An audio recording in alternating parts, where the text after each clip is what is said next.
Around the Ozarks is now on your FM radio. Listen to Around the Ozarks mornings with Grace Gooley as I spotlight local people, stories, and podcasts, all while playing the country legends of the 90s and the hit makers of the 2000s. It's on the Ozarks' best country, 105.1 The Bull.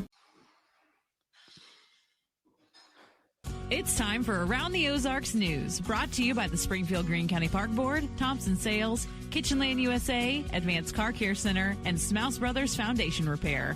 Here are your hosts, Ethan and Sarah Foreheads. Hey there, good morning to you on Monday. It is the 8th of December, which is wild. Even now December's flying by. The whole year flew by, but now December's flying by.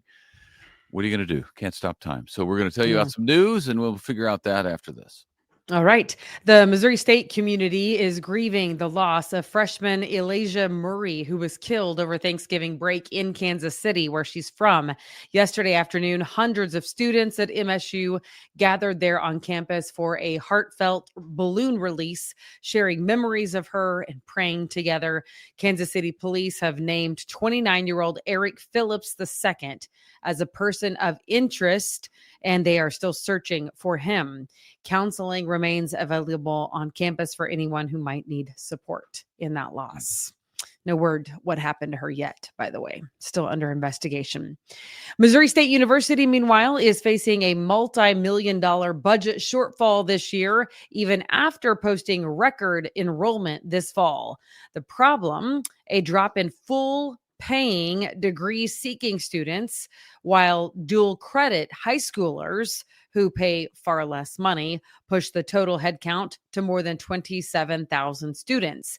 Administrators say the shortfall tops $3.2 million so far. It could hit nearly $4 million this spring. President Richard Biff Williams told a packed town hall on Friday there will be immediate cuts, but no layoffs, no furloughs, and no program eliminations at this point. The university is now laser focused on boosting recruitment and retention to hit a goal of 30,000 students by 2030. That dual credit enrollment thing for high schoolers is that's all new to me since I was in high school. I don't think that existed when I was in high school. I wish it had, because it would have been my parents would have thought that was a great way to save money. But it's interesting that so many kids in high school are doing that now. It is. Yeah, because it makes a lot of kids then not have to stay a full 4 years at the college, or in some cases, be able to get even a master's degree, within 4 years instead of just a bachelor's. Which saves, individuals and families a ton of money. But apparently the universities don't care for it. Well, I know it's interesting because they do recruit for it, so to speak. Like we get, because of the age of our kids. I mean, I get stuff in the mail from Missouri State, Evangel, OTC, like trying to get us to enroll in dual credit. So I guess maybe they think that if you start there, then you'll end up finishing there and pay full price at some point. Perhaps. All right. Springfield bathroom remodeling contractor is facing 20 felony counts after state investigators say he took nearly $400,000 from customers, many of them elderly, and never did the work. James Bennett is the owner of Bath Planet of Southwest Missouri, located on West Battlefield, is accused of pocketing big down payments and loan money while leaving jobs unfinished and refunds unpaid. The Attorney General's office says it has 38 complaints logged against him so far. An arrest warrant is out for Bennett right now, and the company's phone and social media pages have gone dark. We'll follow that for you. And Missouri's Attorney General also is part of a nationwide crackdown on illegal robocalls. The state has ordered 4 major voice service providers to block tens of thousands of suspected fraud calls pretending to be from, these places, Amazon, Apple, Social Security Department, or the IRS. They are fraud calls. If you're still getting those annoying or scamming calls, you are asked and advised to call the AG's office and report them. I don't know what all information they're going to want from you, but I imagine they'll want to know the number, what it showed up as, what it looked like whenever they called you, what they said, and when it happened. Yeah. Those things are annoying, and there are a lot of them. Yeah. All right. 11 new officers are hitting the streets of Springfield after graduating from the police academy. They will spend the next 16 weeks in field training. With more than 50 vacancies still open at SPD, these new faces are a welcome boost for the That's good. Congratulations to them and the department for filling some openings. Southwest Missouri lawmaker has Southeast Missouri. Did I say Southwest? Yeah. You did. I'm so used to saying Southwest. It's Southeast. Missouri lawmaker has pre-filed a bill that would require every public school classroom and building in the state to display a poster of the Ten Commandments. That proposal calls for the posters to be at least 11 by 14 inches with large, easy-to-read text.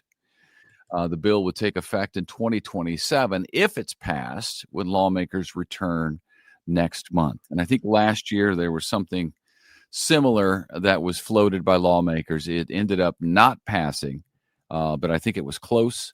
So we'll see how this one shakes up this year. All right. B&B Theaters is hosting a free Christmas movie trivia night this Wednesday, December 10th at 7:30. Fans of The Grinch, Elf, A Christmas Story, and Home Alone can compete for prizes. That's fun. It's funny how those are the Christmas movies. They're more contemporary Christmas movies and not like, what are the old movies? White Christmas and right. some of the classics. Yes. I bet they're in there too, though, probably. I would think so. Hammonds Field is hosting its annual Christmas with the Cardinals event Saturday, 9:30 in the a.m. to 11:30 in the a.m. The family event is free, and it will include pictures with Santa, which is cool, kids' activities, complimentary treats while supplies last. A pop-up shop will also be available featuring team merchandise and some Christmas items. You're being asked to, if you're going to show up, they're asking you to take a non-perishable food donation with you that will be donated to Cross Lines that will then get into the hands of folks right here in our community. All right. Very good. That's on Saturday. And then also on Saturday is the Springfield Christmas Parade. It is in downtown starting at 2:00 on Saturday. There will be floats, marching bands, lots of candy, Santa Claus, Mrs. Claus making an appearance. That event is free and open to the public. And with all the Christmas news, don't forget that we are in the middle of a contest right now called Deck the Ozarks. And I just looked at the contest page. There are 5 pages of pictures where our listeners have submitted their greatest Christmas shot. Maybe it's a Christmas tree or outdoor Christmas lights. In some cases, it's this so cute dog laying on a blanket, like a Christmas throw with the Christmas tree in the background. It's pretty adorable. I have been looking through all 5 pages. There is one shot that I wonder if it's AI. And if it is AI and you win, well, hats off to you, because I'm like, is that a real shot? It could be, though. It could be real. It's hard to tell. But it's the perfect Christmas tree and then the perfect dog. And the dog looks too perfect for it to be real, I think. I'm not sure. But anyway, listen, this is viewer discretion. Like, it doesn't matter to me if it is AI. Like, if it gets the most votes, then so be it. But I sort of feel like people are probably not going to vote for it because they're like, that's too perfect. That's too perfect of a Christmas. You should all know that Sarah didn't actually read the rules, so she doesn't know if there's any rules against AI in there. She's just telling you whatever she thinks right off the top of her head. No, it doesn't say. Like, it doesn't say. I don't see anything. Well, there may be rules. There's always fine print. Well, there is fine print, and I didn't write the fine print. That's true. I did not write that part. So, otherwise, though, I did write this part. You have 2 weeks starting today to go vote for your favorite picture, and whichever one gets the most votes by the good folks of Around the Ozarks News listeners and watchers, you will win a 4-pack of tickets to Silver Dollar City, $100 to Jim's Steakhouse, and $100 to Alamo Draft House. So quite the date night. That would be so fun. It's brought to you by the Barker Shop. That is a professional pet services shop that has boarding, grooming, and daycare, all breeds, all needs, all the love at the Barker Shop. So thank you to them for sponsoring this little fun contest. And it's always a popular one. So we'll see who wins. And we will show you the winning photo. But right now, you just got to go vote. So click on aroundtheozarks.com, go to contest, and there you're going to see 5 pages of pictures so far. It's fun. Okay. Well, that's cute.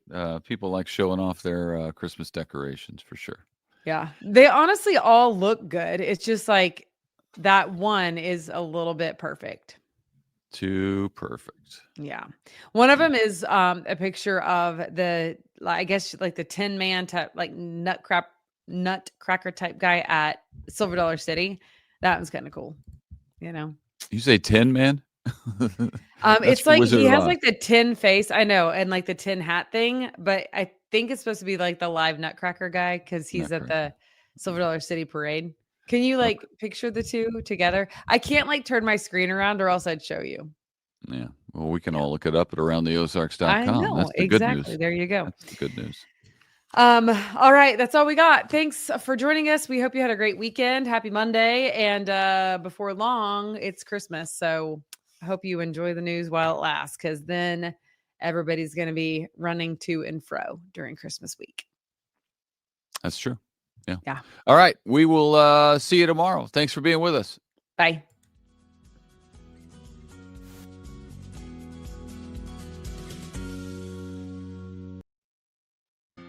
It's time for Around the Ozarks Wake Up Weather, brought to you by Command Family Medicine, Heating and Air Paramedics, The Trailer Ranch, Hewitt Messenger, and Taylor Grubaugh Chevrolet. Here's your host, meteorologist Abby Dyer. Good morning, everybody. Welcome to your Monday. This is an okay weekend across the Ozarks weather-wise. Kind of on the chilly side. We had some dreary skies yesterday, but all in all, quiet in terms of getting around and traveling. We continue to see skies that are dry this morning. Cloud cover is still out there, but that will give way to some sunshine later today. Temperatures starting off cold. We're in the mid-20s this morning, so bundle up as you're heading out the door. Today is actually one of the cooler days in the 7-day forecast. I've got a warming trend ahead for us this week. No precip in the forecast really generally as we head into the new work week forecast, and I continue to see the threat for some much cooler air arriving at the end of the week. We'll get to that in just a minute. Right now, we're going to focus on the mild weather to come this week. Today, on the cool side of average, with high temperatures only making it to about 45 here in Springfield. We should have sunshine, though, because high pressure is in control of our weather pattern. It's going to keep things rather quiet for us today. Mid-20s to start, mid-40s as we head into the afternoon hours. Plenty of sunshine should be possible today, and I think we see a lot of that this week. Clouds are giving way to sunshine across the Ozarks. That's happening early this morning, and I think most of the day today will be met with sunny skies. High temperatures, they're back into the 50s by tomorrow, and that's going to last through about Thursday. So temperatures even slightly above seasonal averages through this midweek time frame. Things are going to be feeling pretty nice if you have any errands to do. It's a super busy time of year. Lots of folks out and about this week, and it's going to be a pretty nice week and cooperate for the most part with all of our planned activities. By this weekend, late Thursday night into early Friday, a cold front comes through and changes the game. I think we get an Arctic blast of air. Some of the models indicating that this could be the coldest air we've seen so far this year. Numbers likely falling back into the single digits for lows, and high temperatures could stay in the 20s. Yeah. That's what's happening by Friday and Saturday. So enjoy the mild weather while it's out there, because it gets dangerously cold by the end of the week. Numbers are likely going to be warmer as early as Tuesday. I have high temperatures back into the 50s there. In fact, maybe even upper 50s for some. Sunshine continues. I think it will be a bit breezy on Tuesday, so keep that in mind with the warm up happening. Winds are out of the south and numbers warm up into the upper 50s. I do have temperatures that are still in the 50s by Wednesday and Thursday, and then that Arctic blast with the strong cold front comes by Friday. That is going to be a doozy with temperatures falling back into the 20s and 30s for highs.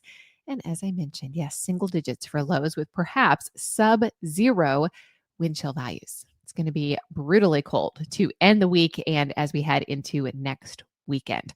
If you got any weekend plans, just keep in mind this cold is going to be dangerously cold and change the game for us quite a bit. Around the country, what's making headlines? It's atmospheric river conditions bringing prolonged rain and snow beginning in the Pacific Northwest today. That will be ongoing for a couple of days with flooding expected there. The plains, we are warming up after our cold couple of weeks here in the early part of the month. And then we also have weather that's staying generally quiet across the lower 48 states as we look at the week ahead. No major storm systems will impact the Midwest, at least as we head into the new week. All right, here's a look at the Around the Ozarks Wake Up Weather Brain Twister trivia question. What I left you with on Friday. Which country is widely credited with starting the tradition of putting up a decorated Christmas tree? Do you think that originated in A, the United States, B, Germany, C, the United Kingdom, or D, Canada?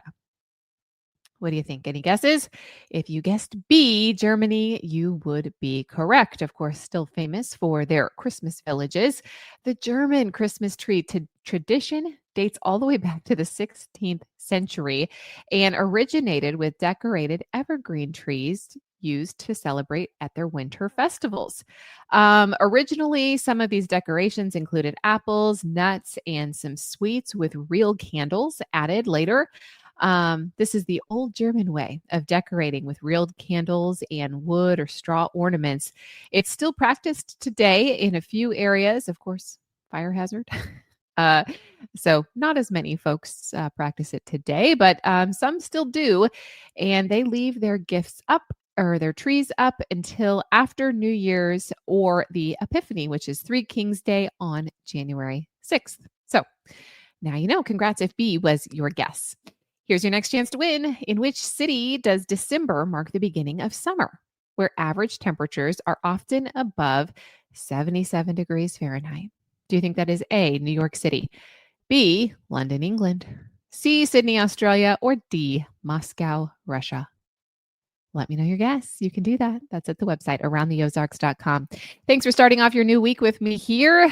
Getting close to Christmas. Hard to believe. Big shout out to our sponsors this morning, Command Family Medicine, Heating and Air Paramedics, The Trailer Ranch, Hewitt Messenger, and Taylor Grubaugh Chevrolet. Have a great day, everyone. Bundle up today. Warmer weather to come. 50s are back tomorrow.